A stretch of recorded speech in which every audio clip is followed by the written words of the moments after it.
एक ब्राह्मण के घर में एक मुगल दरबारी रहता था, ऊपर वाली मंजिल पे। अब ब्राह्मण का सुबह का समय होता था कि भगवान की आराधना करना और गीत गोविंद गाना। तो जब ये गीत गोविंद गाता था ब्राह्मण, तो मुगल दरबारी का जाने का समय होता था, तो मुगल दरबारी वहां रुक जाता था और गीत गोविंद सुनता था। अब ब्राह्मण रोज नोटिस कर रहा था कि मैं जब गीत गोविंद गाता हूँ ये रुक जाता है और सुनता है। तो ब्राह्मण ने कहा कि आप रोजाना रुक जाते हो, सुनते हो। मुगल दरबारी ने कहा कि मुझे बड़ा आनंद आता है ये सुनने में। तो ब्राह्मण ने कहा कि आपको पता है ये क्या है? बोला वो तो मुझे नहीं पता, लेकिन मुझे अच्छा लगता है जब आप गाते हो। बोला तो ब्राह्मण ने बताया कि ये गीत गोविंद है, ये ठाकुर जी की आराधना है और हमारे ठाकुर जी बड़ा प्यार करते हैं इसको। तो बोले अच्छा। बोला आपको सीखना है? ब्राह्मण ने पूछा। बोला हाँ मुझे सीखना है। तो बोला ठीक है मैं सिखा दूंगा। अब वो ब्राह्मण के पास गीत गोविंद सीखने लगा।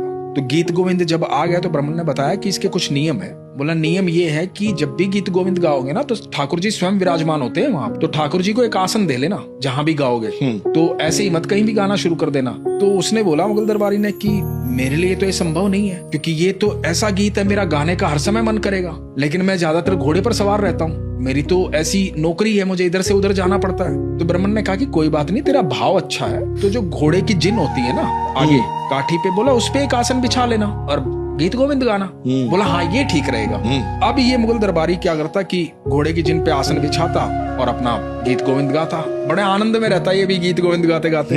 एक दिन हुआ क्या, अचानक से बुलावा आ गया दरबार से और इसको कहीं जाना पड़ा, आसन लेना भूल गया। अब रात का समय था, जंगल से होके गुजर रहा था, अकेला था, तो ये गीत गोविंद गुनगुनाने लगा और गाने लगा। धीरे धीरे भाव में आ गया, पूरे गीत गोविंद गाने लगा। अब जब गीत गोविंद गाने लगा तो इसको अपने पीछे घुंघरों की आवाज आई तेज तेज। तो ये थोड़ा घबरा गया, तो इसने आवाज थोड़ी कम की और घोड़े की स्पीड थोड़ी कम की, तो घुंघरू थोड़े से और मंद कम आवाज आने लगी। जैसे ये स्पीड बढ़ाए वैसे घुंघरों की आवाज की स्पीड बढ़ जाए। तो इसकी समझ में नहीं आया, थोड़ा घबरा गया, इसने घोड़े को रोक दिया और चुप हो गया। जैसे ये चुप हुआ घुंघरू की आवाज भी चुप हो गई। ये घोड़े से नीचे उतरा और इसने पीछे डरते डरते पीछे मुड़ के देखा, तो मोर मुकुटधारी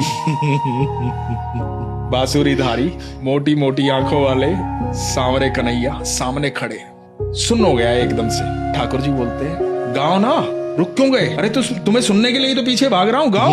तो ये दंडवत हो गया। बोला प्रभु आप मेरे पीछे भाग रहे हैं, मेरे घोड़े के पीछे, मैं तो हूँ क्या एक साधारण सा दरबारी। बोला नहीं, तुझे सुनने तो मैं रोज आता हूँ, पर आसन पर विराजमान होता हूँ, आज तूने आसन ही नहीं बिछाया तो मैं कहाँ विराजमान होता, तो पीछे पीछे भागना पड़ेगा ना।